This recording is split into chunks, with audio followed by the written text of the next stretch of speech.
Hello, నేను మీ journalist Anjan Reddy. నిన్నటి నుంచి బాగా వినపడుతోంది తెల్గి స్కామ్.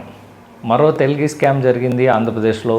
మరోసారి ఒక స్కామ్ జరిగింది. ఈ స్టాంప్స్ కుంభకోణం జరిగింది. ఈ స్టాంప్స్ ఎక్కడ దొరుకుతాయి, ఈ స్టాంప్స్ ఎలా ఇస్తారు, ఈ వెండర్షిప్ ఎలా ఇస్తారు అనే దాని గురించి ఒకసారి మాట్లాడదాం. స్టాక్ హోల్డ్ కార్పొరేషన్ అని గవర్నమెంట్ కార్పొరేషన్ ఉంది. వీళ్ళ దగ్గర మనం రిజిస్టర్ అయ్యి వాళ్ళ నామ్స్ ప్రకారం ఉన్న వాళ్ళకి వీళ్ళకి వెండర్షిప్ ఇస్తారు. ఈ వెండర్షిప్ ఏంటంటే, ఈ వెండర్షిప్ తెచ్చుకున్న వాళ్ళు మీరు స్టాంప్స్ ఎవరికైనా సేల్ చేయొచ్చు. నాకున్న సమాచారం ప్రకారం ఈ నిన్న జరిగిన కళ్యాణదుర్గం ఈ స్టాంప్స్ కుంభకోణం సంబంధించిన మీసేవ బాబు ఎవరైతే ఉన్నారో అతను కర్నూలులో వీళ్ళకి స్టాక్ హోల్డింగ్ కార్పొరేషన్ వాళ్ళది కర్నూలులో ఉన్న ఆఫీస్లో వీళ్ళు పర్మిషన్ తెచ్చుకున్నారు, వీళ్ళు వెండర్షిప్ తెచ్చుకున్నారు.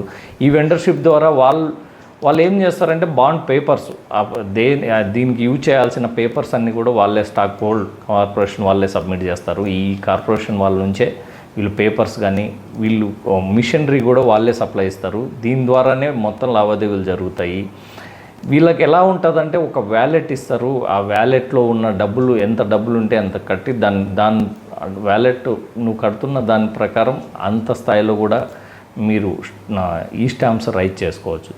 ఈ స్టాంప్స్ని ట్యాంపరింగ్ చేయడం చాలా ఈజీ. అంటే మీరు చూసుకోవచ్చు రాష్ట్రంలో ఎన్ని ఉన్నాయి ఈ స్టాంప్స్, ఎన్ని మీ సేవా కేంద్రాలు ఉన్నాయి, ఎంతమంది వెండర్స్ ఉన్నారు. ఇది ఆల్ ఓవర్ ఇండియాతో పోల్చుకోండి. ఈ స్టాంప్స్ నాకు ఇందాకనే ఒక పర్సన్ ఫోన్ చేసి బెంగళూరులో కూడా ఈ స్టాంప్ స్కామ్ జరుగుతోంది, కర్ణాటకలో కూడా చాలా జరిగాయి ఇలాంటివి అని. అంటే దేశవ్యాప్తంగా ఎన్ని స్కాములు జరుగుతున్నాయి ఈ స్టాంప్స్ విధానం వల్ల. ఎందుకు ఈ స్టాంప్ విధానాన్ని ప్రభుత్వం ప్రోత్సహిస్తుంది? ఈజీగా ట్యాంపరింగ్ చేయొచ్చు అని అందరూ చెప్తున్నారు. ఈ స్టాంప్స్ అనేది దీనివల్ల ఎవరికి నష్టం? ప్రభుత్వాలకి నష్టం, ప్రజలకు నష్టం. ఇదంతా సొమ్ము ఎవరిది? ప్రజలది. మధ్యలో లాభపడుతున్నది వెండర్స్ కావచ్చు, లేకపోతే వెండర్ దగ్గరికి వెళ్తున్న కంపెనీలు కావచ్చు. ఈ వెరీ సింపుల్. ఈ స్టాంప్స్ మీరు చూసుకుంటే ఈ పేపర్ మిషన్ వీళ్ళకి లిమిట్ అనేది ఏముండదు. ఎంత వ్యాలెట్లో డబ్బులు ఉంటే అన్ని ఈ స్టాంప్స్ క్రియేట్ చేసుకోవచ్చు. దీన్ని అలుసుగా తీసుకున్నాడు మీసేవ బాబు. దీన్ని 100 రూపాయలు ఈ స్టాంప్ క్రియేట్ చేయాల్సిన దగ్గర 10 రూపాయలు మాత్రమే వాళ్ళకి కట్టి మిగిలిన ఒక 0 యాడ్ చేసి ఎవరికైతే మనం స్టాంప్ కావాలో వాళ్ళకి తయారు చేసి ఇవ్వగలిగాడు.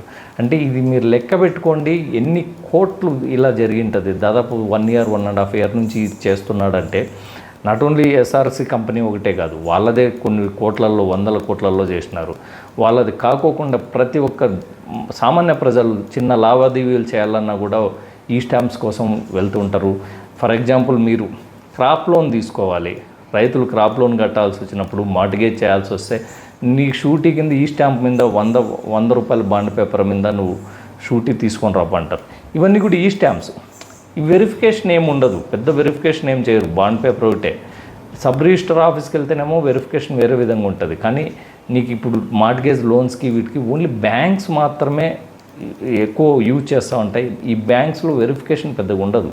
అంటే ఆ స్టాంప్ కానీ తెలుసుకోవచ్చు, దాని మీద ఒక క్యూఆర్ కోడ్ ఉంటుంది. బ్యాంక్స్ కానీ ఎవరైనా కూడా వాళ్ళకి డౌట్ వస్తే, అనుమానం వస్తే మాత్రం ఆ స్కాన్ చేశారంటే అది ఎక్కడ రైజ్ అయింది ఈ స్టాంపు, ఎంతకు రైజ్ అయింది, ఆ స్కానర్ ఉంటుంది. ఆ స్కాన్ గురించి కూడా తెలుసుకోవచ్చు. కానీ చాలా తెలివిగా చేశాడు ఈ బాబు అనే వ్యక్తి.